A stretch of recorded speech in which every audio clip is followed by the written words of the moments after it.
Welcome to Brain Vision.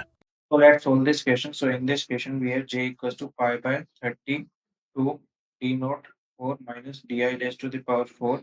Putting the values, we get it as 5.34071 into 10 raised to power minus 7 t by r f equals to ta by r a.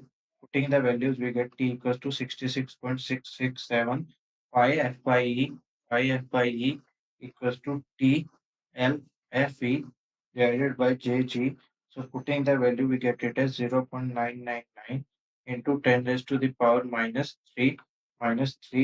Now pi f by d equals to pi f by e plus pi e by d. Putting the values, we get is at 0.999 into 10 raised to power minus 3. Now tau max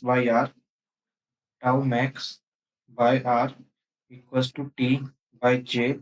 Putting the value, we get it as tau max equals to 3.12 MPa. Maximum shear stress is 3.12 MPa.